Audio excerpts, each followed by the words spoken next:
Hello students, आज हम लोग क्लास 8 का फिजिक्स का पहला चैप्टर फोर्स एंड प्रेशर करने जा रहे हैं, है ना। तो फोर्स एंड प्रेशर जब हम लोग स्टार्ट करने जा रहे हैं तो सबसे पहले फोर्स चैप्टर आप लोग पहले भी पढ़े, तो फोर्स का डिफिनेशन लगभग सबको आता ही होगा। तो आप लोग आज तक जो फोर्स का डिफिनेशन पढ़े हो उसमें मैक्सिमम लोग यही पढ़े होंगे, pushing and pulling of an object is called force. ठीक है, तो थोड़ा सा नया डिफिनेशन हम लोग लाते हैं जो बोलने में भी अच्छा लगे और सुनने में भी अच्छा लगे। तो फोर्स होता क्या है, व्हाट इज फोर्स। फोर्स कब होता है, सिंपल सोचो, फोर्स लगता कब है, जब दो ऑब्जेक्ट का इंटरेक्शन होता है। जब दो ऑब्जेक्ट या दो से ज़्यादा ऑब्जेक्ट एक दूसरे से इंटरेक्ट करता है, मिलता है, तभी फोर्स लगता है। जैसे अगर हम इस पे फोर्स लगा रहे हैं तो मेरा हाथ और इसमें इंटरेक्शन हो रहा है तभी फोर्स लग रहा है। मैग्नेट फॉर एग्जांपल बिना टच किए ही किसी चीज़ को अपने तरफ खींचता है तो भी एक तरह का वो इंटरेक्शन ही है। तो दो या दो से ज़्यादा चीज़ों में जब इंटरेक्शन होता है तभी फोर्स लगता है, क्लियर है। तो फोर्स को हम क्या बोल सकते हैं, it is a physical quantity. Naturally force को हम लोग मेजर कर सकते हैं, तो ये फिजिकल क्वांटिटी है। तो force is a physical quantity which occurs due to the interaction of two or more objects due to the interaction of two or more objects and brings change in its physical state change in its state of motion।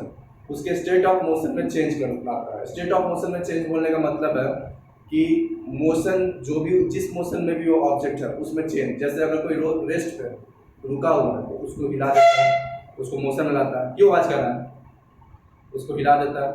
अगर कोई motion में है तो उसको rest में ले आता है, या कोई किसी डायरेक्शन में जा रहा है तो उसका डायरेक्शन चेंज कर देता है, या कोई किसी स्पीड से आया तो उसका स्पीड चेंज कर देता है, किसी का शेप चेंज कर देता है, किसी का साइज चेंज कर देता है। तो फोर्स क्या हो गया, force is a physical quantity which occurs due to the interaction between two objects and brings change in their state of motion।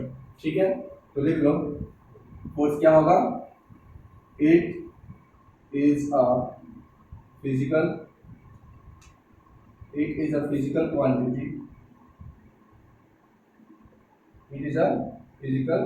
quantity that occurs due to the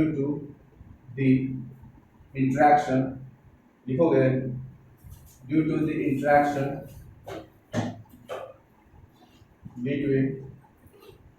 due to the interaction between two or more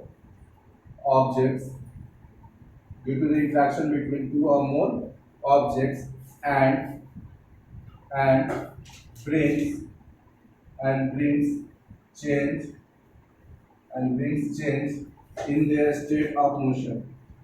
and brings change in their state of motion, clear है। तो force क्या है, force एक physical quantity क्या होता है, जिस ऐसा कोई भी क्वांटिटी जिसको मेजर किया जा सकता है, जिसको नापा या तौला जा सकता है, उसको हम लोग क्या बोलते हैं, फिजिकल क्वांटिटी। तो force is a physical quantity that occurs, force ऐसा फिजिकल क्वांटिटी जो होता है कब, जब इंटरेक्शन होता है दो या दो से ज्यादा ऑब्जेक्ट के बीच में। फिजिकल इंटरेक्शन भी हो सकता है और नॉन फिजिकल इंटरेक्शन भी हो सकता है। तो इंटरेक्शन होता है किसमें, दो या दो से ज्यादा ऑब्जेक्ट्स के बीच में, और उस इंटरेक्शन के कारण क्या होता है, उसके स्टेट ऑफ मोशन में चेंज होता है। स्टेट ऑफ मोशन में चेंज होने का मतलब क्या हो गया, या तो उसका स्पीड चेंज हो जाएगा, या कोई चीज रेस्ट पे है तो मोशन में आ जाएगा, कोई मोशन में है तो रेस्ट में आ सकता है, या कोई किसी स्पीड से जा रहा है तो उसका स्पीड ज़्यादा या कम हो सकता है, किसी का डायरेक्शन चेंज हो सकता है, किसी का शेप चेंज हो सकता है, किसी का साइज भी चेंज हो सकता है। क्लियर है, उतार लो, पॉज करके उतारना, कुछ नहीं।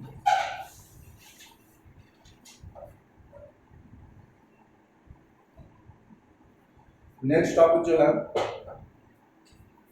फोर्स क्या होता है, समझ गया। तो फोर्स के आने से क्या होता है, what are the effect of force, force का इफेक्ट्स क्या क्या होता है। ठीक है, तो नेक्स्ट क्वेश्चन है, what are the effects of force, what are the effect of force force का इफेक्ट्स क्या क्या होता है, क्लियर है। तो फोर्स का इफेक्ट्स क्या क्या होता है, जब भी हम किसी चीज पे फोर्स लगाएंगे तो कोई रुका हुआ वस्तु में क्या आ जाएगा, मोशन आ जाएगा। जैसे ये रुका हुआ है, हाँ, हम फोर्स लगाएं, इसमें क्या आ गया, मोशन आ गया, आ गया। तो कोई भी रुका हुआ चीज में मोशन ला सकते हैं, कोई भी मोशन वाली चीज को रेस्ट में ला सकते हैं, है ना। कोई भी मोशन वाली चीज में रेस्ट, कोई भी जो ऐसा चीज जो मोशन में, उसको हम लोग रेस्ट में ला सकते हैं। किसी भी चीज का डायरेक्शन चेंज कर सकते हैं, फोर्स लगाकर किसी भी चीज का डायरेक्शन चेंज कर सकते हैं, क्लियर। किसी का स्पीड को बढ़ा या घटा सकते हैं, स्पीड या वेलोसिटी को बढ़ा या घटाया जा सकता है ना। और पांचवा, किसी का शेप और साइज को भी चेंज किया जा सकता है। किसी का फोर्स लगाने से किसी का भी शेप और साइज को हम लोग क्या कर सकते हैं, चेंज कर सकते हैं। जैसे ये रेक्टेंगुलर शेप का है पेपर, इसका हम फोर्स लगा दिया, ये क्या हो गया, इसका शेप और साइज चेंज हो गया। फोर्स लगाने से शेप और साइज को भी चेंज किया जा सकता है, क्लियर है। तो पहला लिखोगे इसमें what are the effects of force, तो लिखोगे the effect of force are as follow, the effect of force are as follow. First effect,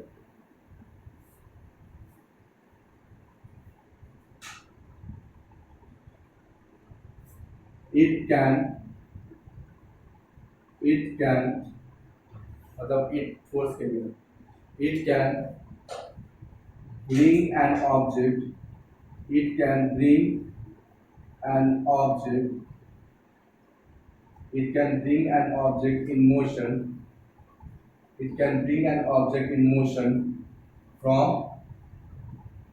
rest, ये रेस्ट से किसी भी ऑब्जेक्ट को मोशन में ला सकता है। दूसरा, ये हिलता हुआ ऑब्जेक्ट को भी रोक सकता है, मतलब जो ऑब्जेक्ट मोशन में उसको रेस्ट पे भी ला सकता है, क्लियर है।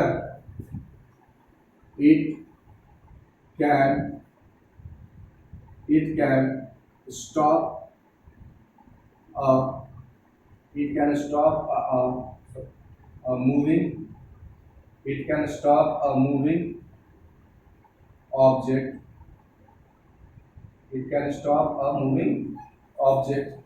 तीसरा क्या हो जाएगा, it can change the speed of an object, it can change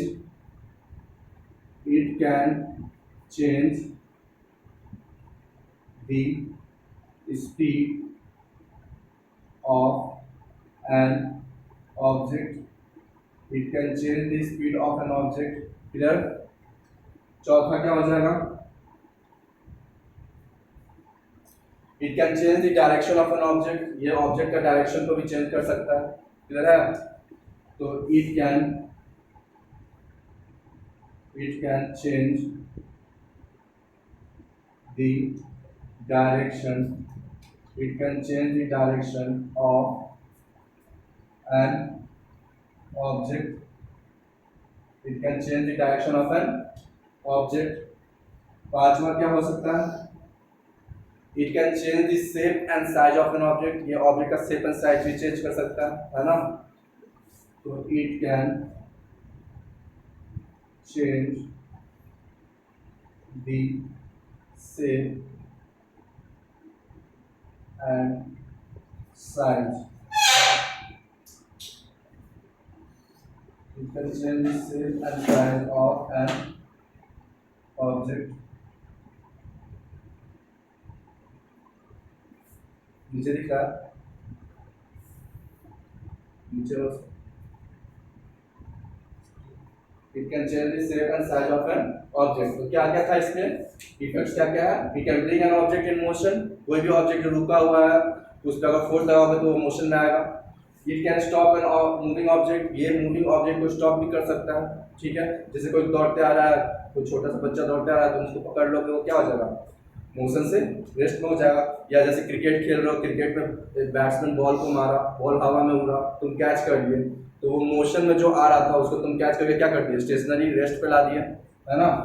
तो कैच करने में भी एक फोर्स लगता है, ठीक है। उसके बाद तीसरा क्या है, it can change the speed of an object, object का स्पीड चेंज कर सकता है।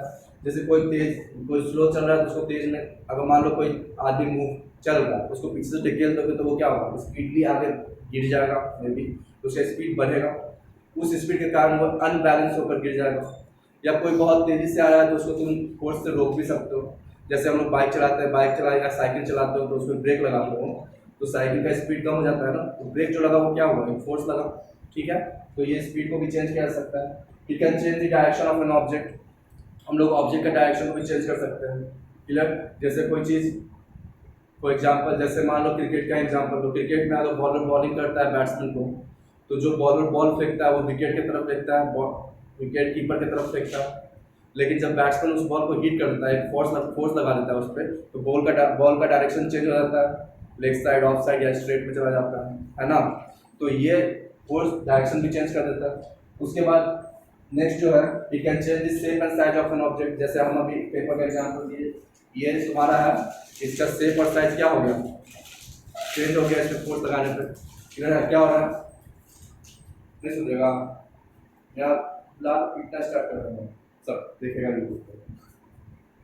हाँ सुनाया। तो ये हो गया इफेक्ट्स ऑफ फोर्स। फोर्स से क्या क्या हो सकता है ना, उतार दो पॉज करके।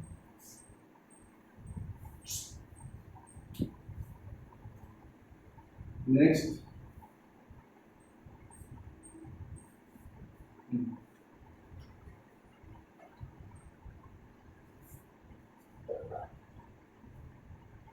चलो ठीक है। अब नेक्स्ट हम लोग जो करने जा रहे हैं वो है टाइप्स ऑफ फोर्स।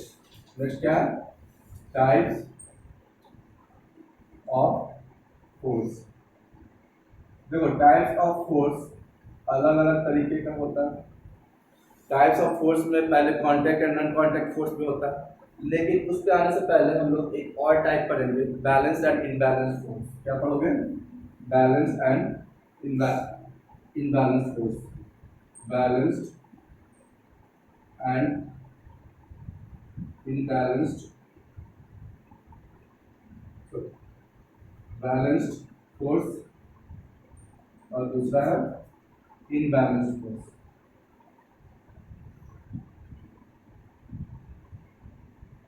क्लियर। अब देखो फोर्स का डिफिनेशन पढ़ लिया। फोर्स वेक्टर क्वांटिटी होता है, क्योंकि फोर्स का एक डायरेक्शन होता है। क्लियर है, फोर्स का मैग्नीट्यूड भी होता है, उसका डायरेक्शन भी होता है। फोर्स में एक चीज और लिखना, जहाँ पर डिफिनेशन लिख कहते हैं the unit of force is Newton. Force का जो यूनिट होता है वो न्यूटन होता है। फोर्स का यूनिट क्या होता है, the unit of force is Newton. Force का यूनिट क्या होता है, न्यूटन। इसको हम नोट करते हैं कैपिटल एन से। क्लियर है, the unit of force is Newton. Clear. अब ध्यान देना, फोर्स का टाइप्स ऑफ फोर्स में हम लोग बैलेंस और इनबैलेंस फोर्स करने जा रहे हैं। ठीक है, तो बैलेंस फोर्स और इनबैलेंस फोर्स एक्चुअली में होता क्या है।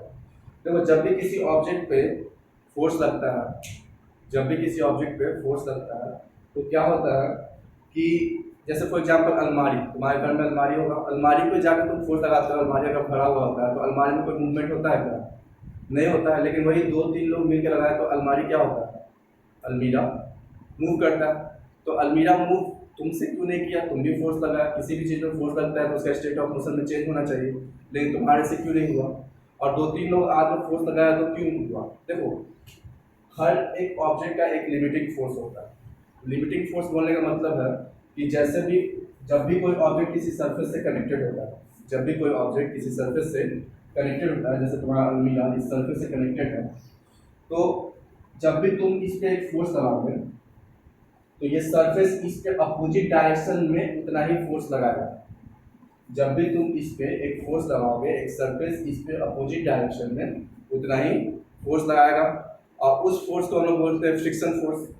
फ्रिक्शन, ये क्या लगाएगा, इस पे एक फोर्स लगाएगा अपोजिट डायरेक्शन। जब तुम किसी चीज पे फोर्स लगाते हो, वो चीज अगर किसी सरफेस से कनेक्टेड है और तुम उस पर फोर्स लगा रहे हो, तो सरफेस उस पर उल्टा डायरेक्शन में फोर्स लगाता है, जिसको हम क्या बोलते हैं, फ्रिक्शन।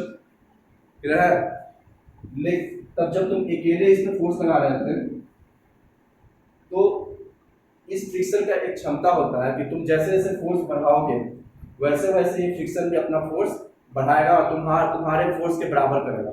और जब तक तुम्हारा फोर्स और इस फ्रिक्शन का फोर्स बराबर रहेगा ये मूव नहीं करेगा। क्यों, क्योंकि ये फोर्स तुम्हारे फोर्स को बैलेंस कर रहा है। जब भी अगर सपोज करो कोई एक ऑब्जेक्ट है, इस पे उस ऑब्जेक्ट पे कोई 10-20 न्यूटन फोर्स लगा है, इधर से भी कोई इस ऑब्जेक्ट पे 20 न्यूटन फोर्स लगा रहा है, दोनों साइड से अगर 20 न्यूटन किसी भी ऑब्जेक्ट पे फोर्स लग रहा है तो वो ऑब्जेक्ट मूव नहीं करेगा। क्यों? क्योंकि इधर जो फोर्स लग रहा है ये +20 होगा, हम बताए थे माइनस डायरेक्शन बताता है, अपोजिट डायरेक्शन। अगर हम इसको +20 न्यूटन माने हैं तो ये क्या हो जाएगा -20 न्यूटन, और टोटल फोर्स जोड़ोगे तो 20 प्लस -20 क्या हो जाएगा 20 -20, 0 न्यूटन फोर्स लगा इस पे। तो मतलब कि इस फोर्स को ये फोर्स बैलेंस कर दिया। तो जब भी किसी एक फोर्स को किसी डायरेक्शन में लगाते हैं और उसके उल्टा डायरेक्शन में कोई उतना ही फोर्स लगता है, बराबर का फोर्स, तो ऑब्जेक्ट पे फोर्स क्या लगा 0 न्यूटन, क्योंकि एक फोर्स अगर इस डायरेक्शन से जा रहा है तो वो पॉजिटिव होगा, तो उल्टा वाला क्या होगा नेगेटिव, और पॉजिटिव नेगेटिव को जोड़ोगे टोटल फोर्स को तो टोटल फोर्स कितना हो जाएगा 0 न्यूटन। तो इसी फोर्स को हम लोग बोलते हैं बैलेंस्ड फोर्स।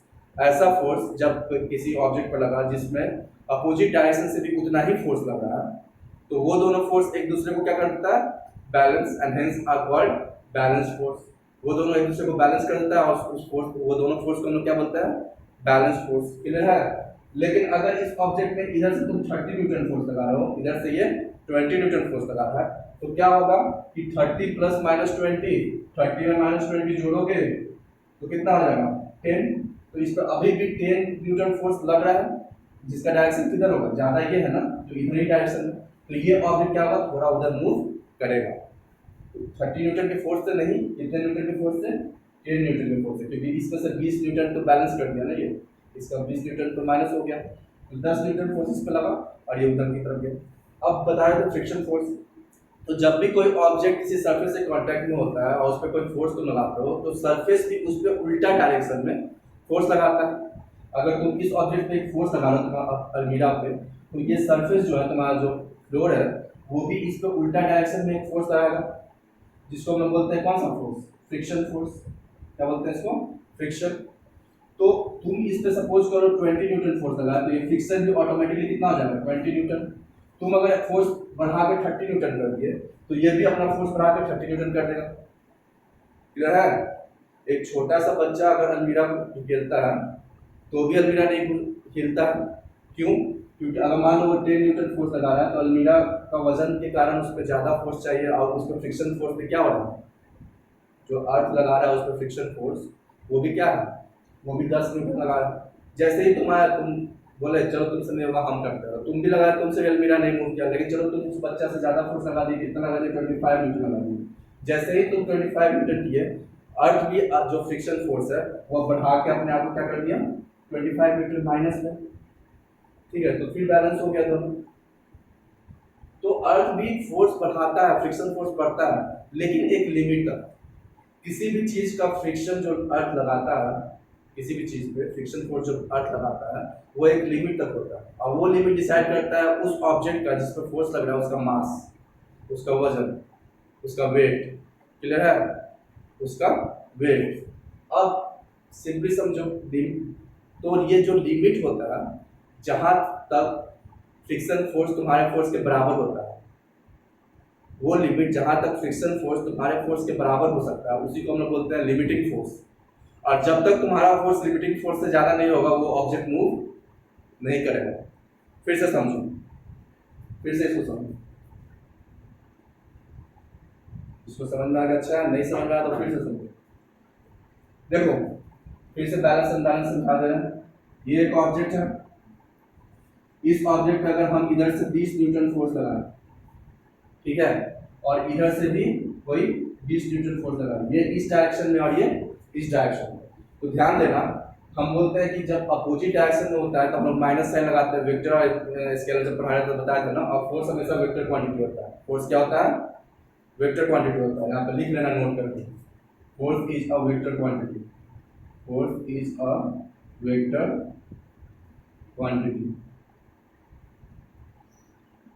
which means इसका मतलब क्या होगा, it has both magnitude, magnitude मतलब न्यूमेरिकल वैल्यू, magnitude मतलब numerical value, it has both magnitude and what direction, magnitude और डायरेक्शन दोनों होगा इसमें।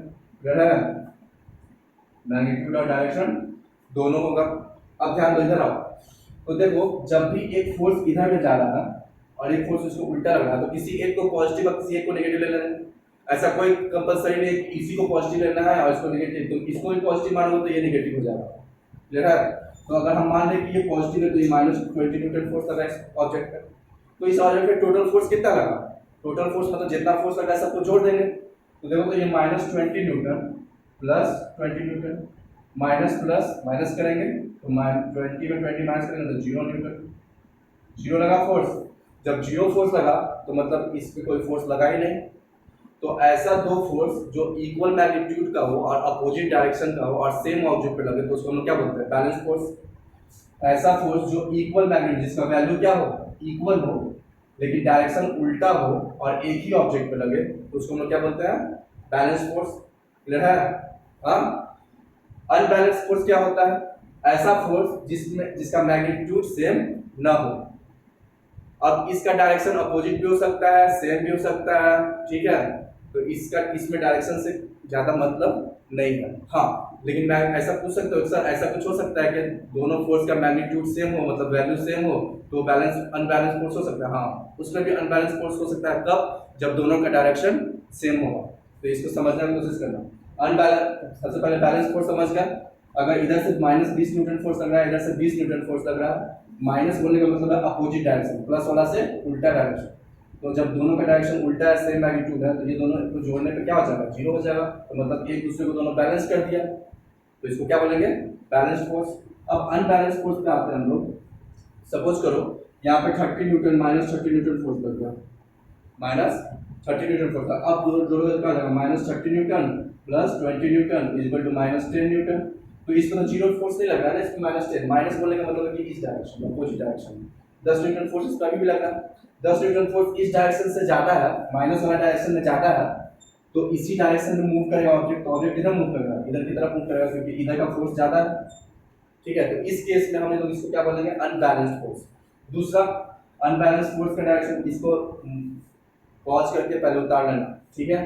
अब अनबैलेंस्ड फोर्स का डायरेक्शन दूसरा क्या होगा, सपोज को इधर से 20 न्यूटन फोर्स लगा दिए, फिर एक और फोर्स इधर से दो लोग मिलकर 20 न्यूटन फोर्स लगा रहा है, तो दोनों सेम डायरेक्शन में, तो दोनों प्लस में रहेगा, दोनों माइनस में रहेगा, तो दोनों प्लस में है, तो 20 न्यूटन प्लस 20 न्यूटन, तो ये तो 40 न्यूटन ज्यादा फोर्स लग गया इसमें, तो इसमें भी 0 नहीं आया, तो ये भी क्या होगा, अनबैलेंस फोर्स। तो बैलेंस फोर्स में रिजल्टेंट फोर्स, देखो जो टोटल फोर्स किसी ऑब्जेक्ट पे लगता है ना उसको हम लोग बोलते हैं रिजल्टेंट फोर्स। टोटल फोर्स जैसे ये दोनों टोटल फोर्स क्या हो जाएगा, इस पे ये दोनों मिला देंगे तो टोटल फोर्स हो जाएगा, उसको हम लोग क्या बोलेंगे, रिजल्टेंट फोर्स। जब रिजल्टेंट फोर्स 0 होता है तब बैलेंस्ड फोर्स होता है, जब रिजल्टेंट फोर्स 0 के अलावा नॉन जीरो नंबर है तो वो क्या होगा, अनबैलेंस्ड फोर्स, क्लियर है, समझ में आया,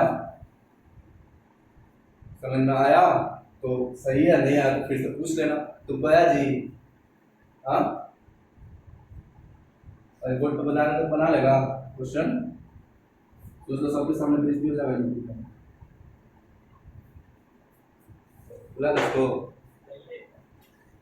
चलो लिख लो, balance and unbalance force. Balance force क्या होता है, सबसे पहले लिखो, when two forces when when two forces when two forces of equal magnitude मतलब numerical value, when two forces of equal magnitude but opposite direction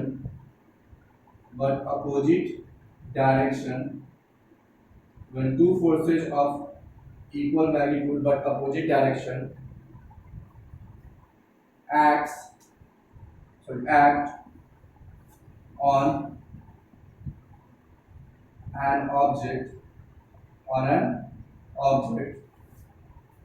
then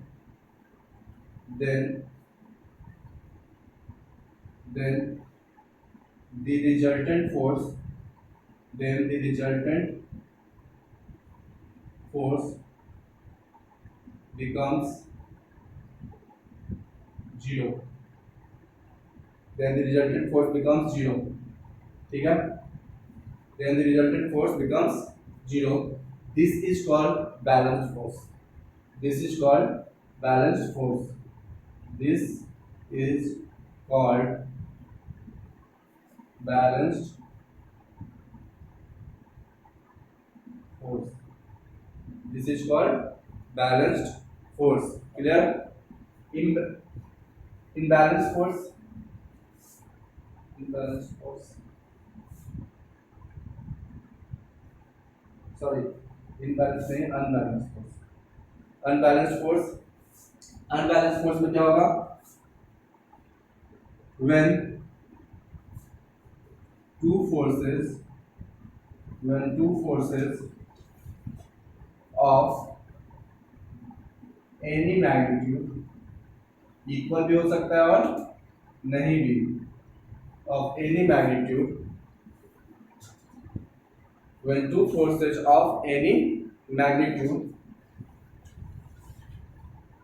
and in any direction, and in any directions, दो force equal magnitudes का भी हो सकता है, अलग magnitudes का हो सकता है, किसी भी डायरेक्शन में अपोजिट में हो सकता है, सेम डायरेक्शन में हो सकता है। when two forces of any magnitude and in any direction act on an object, act on an object, act on an object,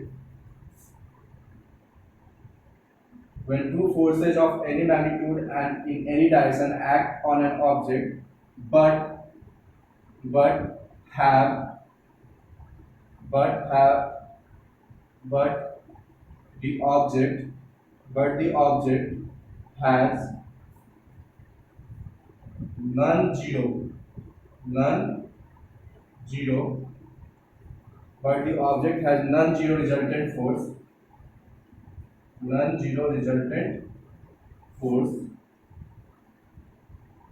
then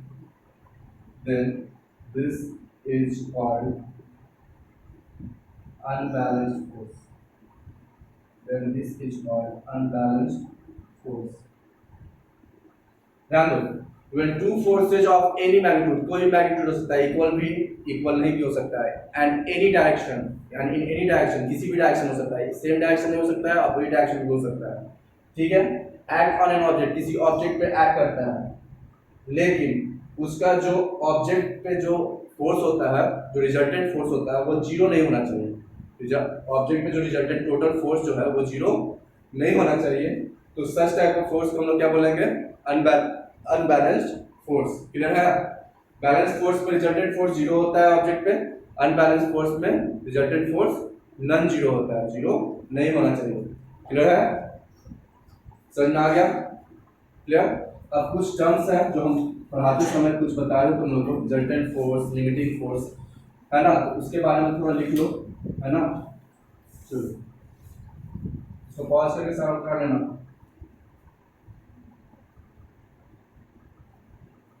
सबसे पहले लिख लो रिजल्टेंट फोर्स।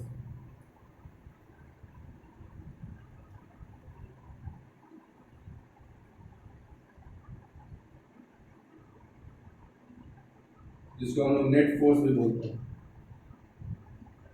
रिजल्टेंट फोर्स को हम लोग नेट फोर्स भी बोलते हैं। क्लियर है? तो इस पे लिखोगे when the total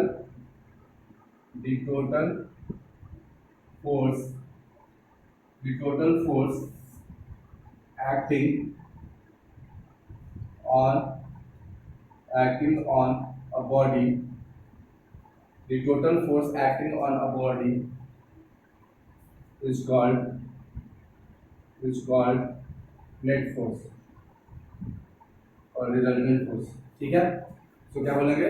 net force या रिजल्टेंट फोर्स। उसके बाद दूसरा लिख लो लिमिटिंग फोर्स। अब ध्यान दो, हम बोले थे कि कोई भी ऑब्जेक्ट है, अगर ये किसी फ्लोर पे रखा हुआ है तो इस पे तुम जितना फोर्स लगाओगे उतना ही फोर्स ये सरफेस इस ऑब्जेक्ट पे उल्टा डायरेक्शन में लगाएगा, और इस फोर्स को हम लोग क्या बोलते हैं? फ्रिक्शन। इसको हम लोग क्या बोलते हैं? फ्रिक्शन। लेकिन एक समय आएगा जब भी मान लो किसी ऑब्जेक्ट को तुम धक्का मार रहे हो, वो ऑब्जेक्ट हिल नहीं रहा, तुम मार रहे हो नहीं हिल रहा है, फिर तुम्हारे पापा के मारे साथ में तो वो अलमीरा हिलने लगा, तो इसका मतलब ये हो गया कि तुम्हारा जो तुम जितना फोर्स लगा रहे थे उतना ही फोर्स पृथ्वी भी या जो भी फ्लोर है वो उल्टा डायरेक्शन में उस ऑब्जेक्ट पे लगा रहा था, जिसके कारण फोर्स बैलेंस हो जा रहा था। तुम इधर से मान लो 40 न्यूटन लगा रहे थे, वो पृथ्वी इधर से उल्टा डायरेक्शन में 40 न्यूटन लगा रहा था, तो वो दोनों क्या हो जा रहा था, तुम्हारा प्लस था तो उसका माइनस था। हमेशा फ्रिक्शन फोर्स माइनस में होता है, ठीक है। तुम्हारा प्लस 40 था तो फ्रिक्शन लग रहा था -40, दोनों को जोड़े तो 0 हो जा रहा था, तो उस अलमीरा पर कोई फोर्स लगा ही नहीं। लेकिन जैसे ही तो आप पापा आए, तुम दोनों साथ में निकले, अलमीरा हिलने लगा, आगे बढ़ने लगा। ऐसा क्या हुआ? तो याद रखना कि हर एक ऑब्जेक्ट पर जो फ्रिक्शन लग सकता है, हर एक ऑब्जेक्ट पे जो फ्रिक्शन लग सकता है वो उसका एक लिमिट होता है। हर एक ऑब्जेक्ट पे एक फ्रिक्शन लगने का क्या होता है, लिमिट होता है। अगर उस लिमिट से ज्यादा तुम फोर्स लगा दोगे तो ऑब्जेक्ट मूव करने लगेगा। क्लियर है? जब भी किसी ऑब्जेक्ट पे तुम फोर्स लगाते हो तो उस पर एक उल्टा फोर्स लगाता है कौन? सरफेस। उस फोर्स को हम लोग फ्रिक्शन बोलते हैं। वो तुम जितना फोर्स लगाते हो उतना ही फ्रिक्शन भी फोर्स लगता है।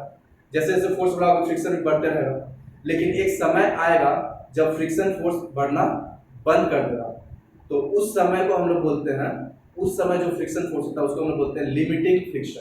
क्या बोलते हैं उसको? लिमिटिंग फ्रिक्शन या लिमिटिंग फोर्स।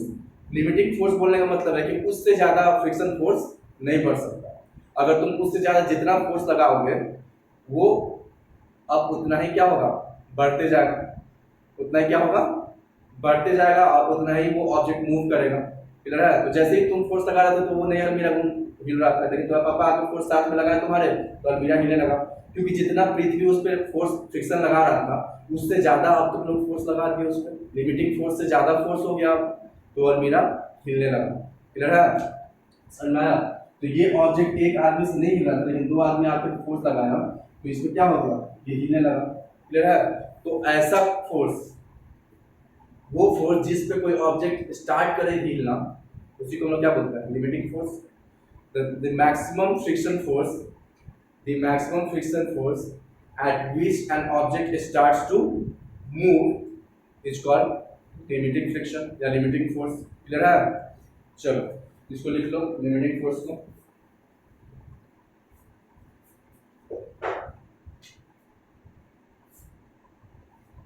लिखो the maximum friction, the maximum friction, the maximum friction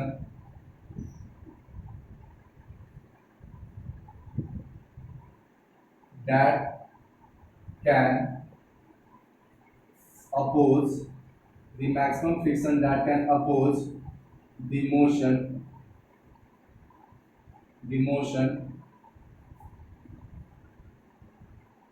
of an object in rest, the maximum friction that can oppose the motion of an object in rest, even some force applied on that object is called limiting force। ध्यान दो, the maximum friction, जो सबसे ज्यादा friction हो सकता है, that can oppose the motion of an object in rest, जो object रुका हुआ है उसका मोशन को अपोज कर रहा है, रोक रहा है, ठीक है। Even some force applied on that object, उस ऑब्जेक्ट पे कोई फोर्स लग रहा है तो भी, तो उसको हम क्या बोलेंगे, लिमिटिंग फोर्स। क्लियर है? उसको हम क्या बोलेंगे, लिमिटिंग फोर्स। तो कोई भी ऑब्जेक्ट पे तुम फोर्स लगा रहे हो वो नहीं हिल रहा है, इसका मतलब है कि अर्थ उतना ही फोर्स उस ऑब्जेक्ट पे लगा रहा है, लेकिन तुम्हारे से उल्टा डायरेक्शन में, जिसको लोग फ्रिक्शन बोलते हैं। जब तुम उस ऑब्जेक्ट को मूव करवाने लग रहे हो, मतलब कि अब उसका लिमिटिंग फोर्स, जो मैक्सिमम फ्रिक्शन लग सकता था उस ऑब्जेक्ट को, उससे ज्यादा तुम फोर्स लगा दिए। क्लियर है? तब वो ऑब्जेक्ट मूव करने लगा। समझ में आ गया? Limiting friction, sorry limiting force. Next है तुम्हारा एक और टर्म आता है स्लाइडिंग फ्रिक्शन।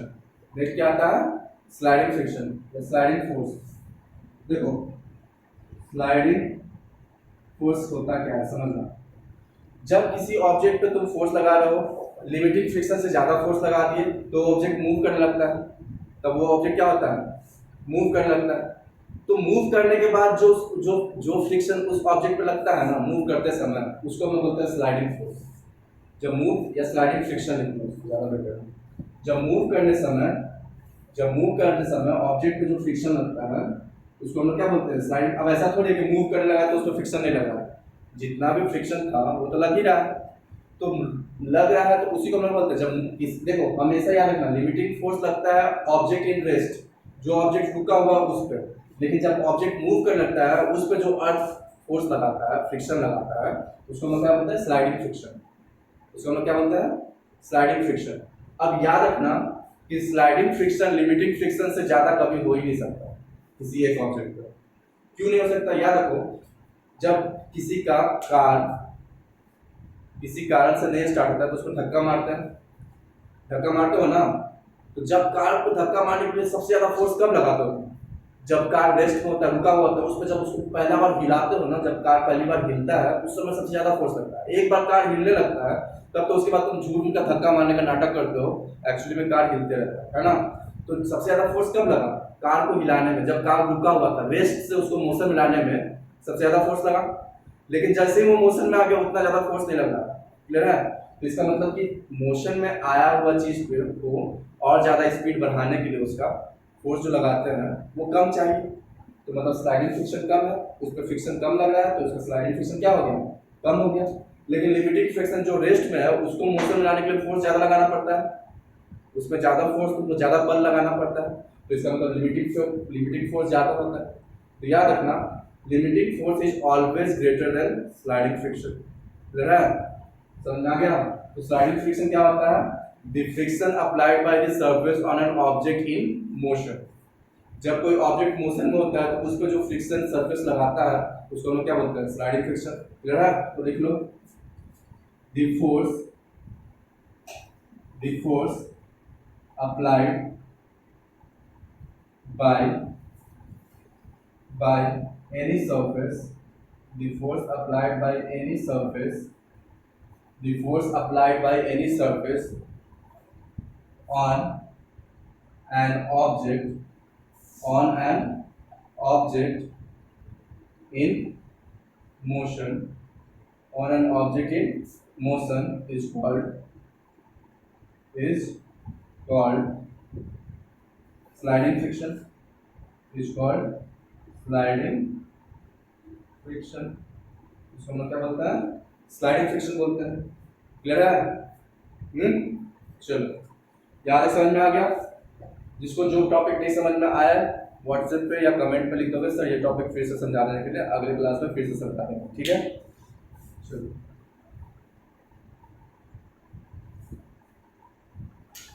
पॉज करके उतार लेना।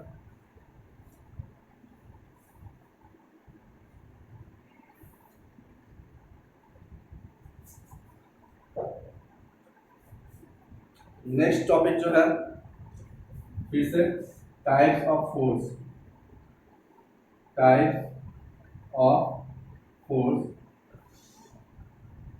Of force on the basis of contact, on the basis of contact के बेसिस पे टाइप ऑफ फोर्स कितना होता है। तो there are two types of force on the basis of contact. पहला कॉन्टैक्ट फोर्स, दूसरा नॉन कॉन्टैक्ट फोर्स।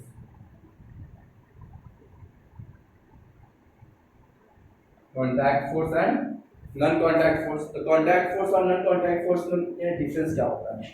तो ऐसा कोई भी फोर्स जब जो किसी दूसरे ऑब्जेक्ट पे लगता है by physical contact, physical contact मतलब एक दूसरे से सट के ही फोर्स लग सकता है। जब हम किसी, जैसे ये है, इसको अगर हम ऊपर फेंक रहे हैं तो इसको मेरे हाथ से टच है तभी तो इस पर फोर्स लगा है ना। जब कोई किसी से फिजिकली टच हो और फोर्स लगता है तब उस फोर्स को हम क्या बोलते हैं, कॉन्टैक्ट फोर्स। क्लियर है। और जब कोई किसी से बिना फिजिकली टच किए उस पर फोर्स लगा दे तो उसको हम क्या बोलेंगे, नॉन कॉन्टैक्ट फोर्स। जैसे कोई मैग्नेट किसी आयरन को दूर से ही अपने तरफ फोर्स लगा के खींच लेता है बिना उसको उस पर टच हुए, तो उस टाइप को फोर्स को हम लोग क्या बोलेंगे, नॉन कॉन्टैक्ट फोर्स। जैसे ही इसको ऊपर तो फेंक दिए, लेकिन ये ऊपर से फिर नीचे आ गया, धरती इसको अपनी तरफ खींच लिया, तो धरती इसको बिना टच किए इसको अपनी तरफ खींच रहा है, gravitational force, non contact force. लड़ा है। जब भी हम किसी कंघी को अपने ड्राई हेयर में रब करते हैं और फिर उसके बाद ये पेपर के सामने ले आते हैं, छोटा सा टुकड़ा पेपर के सामने, बिना टच किए वो पेपर को अपनी तरफ खींच लेता है, तो वो भी क्या होगा, non contact force, electrostatic force. Clear है। कॉन्टैक्ट फोर्स में क्या होगा, मस्कुलर फोर्स, जो भी फोर्स हम लोग अपने मसल्स से लगाते हैं उसको हम क्या बोलते हैं, मस्कुलर फोर्स। तो मस्कुलर फोर्स बिना टच किए तो लगा नहीं सकता। बिना टच किए हम लोग वो सिर्फ एवेंजर्स में ही हो सकता है, ऐसे ऐसे एवेंजर्स में कर सकता है, लेकिन हम लोग बिना मस्कुलर फोर्स बिना टच किए तो नहीं कर सकते हैं। हमको अगर इसको मूव करवाना है तो इसको फेंकना पड़ेगा हाथ में टच करके, है ना। तो हम लोग का मस्कुलर फोर्स हमेशा क्या होता है, कॉन्टैक्ट फोर्स। मस्कुलर फोर्स क्या होता है, कॉन्टैक्ट फोर्स। उसके बाद दूसरा जो होता है मैकेनिकल फोर्स। तो कोई भी फोर्स जो मशीन लगा, ऐसा फोर्स जो मशीन लगाता है उसको हम क्या होता है, मैकेनिकल फोर्स। मैकेनिकल फोर्स भी क्या होता है, कॉन्टैक्ट फोर्स, बिना उसमें टच किए तो फोर्स नहीं लगा सकते। तो मस्कुलर फोर्स, मैकेनिकल फोर्स, ये सब क्या है, कॉन्टैक्ट फोर्स है। तो कॉन्टैक्ट फोर्स और नॉन कॉन्टैक्ट, तो कॉन्टैक्ट फोर्स और नॉन कॉन्टैक्ट फोर्स में क्या लिखोगे, कॉन्टैक्ट फोर्स में लिखोगे when a force is applied on an object by another object, लिखो when a force is applied, when a force is applied by an object, when a force is applied by an object on another object, on another object by coming in physical contact, by coming in physical contact, when a force is applied by an object on another object by coming in physical contact is called contact force, contact force। Clear. इसमें क्या लिखोगे, when an object applied a force on another object without any physical contact, when an object applied force, when an object applies force on another object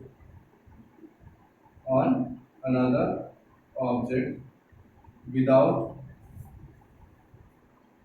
any physical contact, without any physical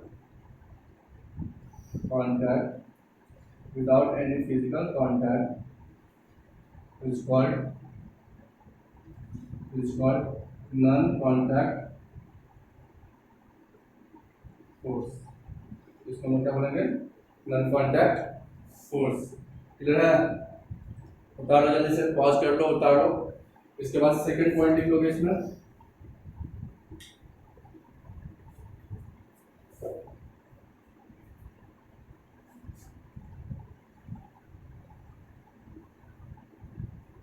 types. इसमें types में क्या होता है, muscular force, ठीक है, पहला। दूसरा mechanical force, muscular force, mechanical force, ठीक है। तीसरा अभी हम पढ़ाए थे थोड़ी देर पहले, फ्रिक्शन। फ्रिक्शन कब लगता है, जब एक ऑब्जेक्ट दूसरे ऑब्जेक्ट के मतलब किसी सरफेस से कांटेक्ट में आता है तभी फ्रिक्शन लगता है ना। ये इस मोशन में अगर फोर्स लगाता है तो फ्रिक्शन उल्टा मोशन में, अभी बताया था।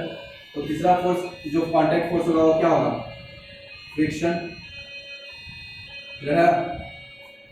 उस पे आ जाओ। इसमें क्या लिखोगे, टाइप में पहला मैग्नेटिक फोर्स,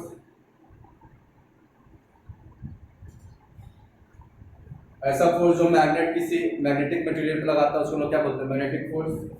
दूसरा ये सब लिखवा देंगे, ग्रेविटेशनल फोर्स।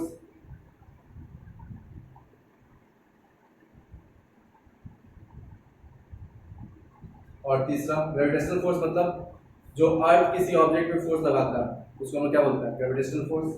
तीसरा इलेक्ट्रोस्टैटिक फोर्स, इलेक्ट्रोस्टैटिक फोर्स। ठीक है, तो जब भी कोई चार्ज ऑब्जेक्ट किसी पे फोर्स लगाता है, जब भी कोई चार्ज ऑब्जेक्ट किसी पे फोर्स लगाता है उसको हम लोग क्या बोलता है, इलेक्ट्रोस्टैटिक फोर्स। क्लियर है? तो ये सब हम एक्सप्लेन करेंगे, ठीक है, लेकिन नेक्स्ट क्लास में, है ना, क्योंकि वीडियो अपलोड करने में थोड़ा प्रॉब्लम होता है ज़्यादा बड़ा होने पर, है ना।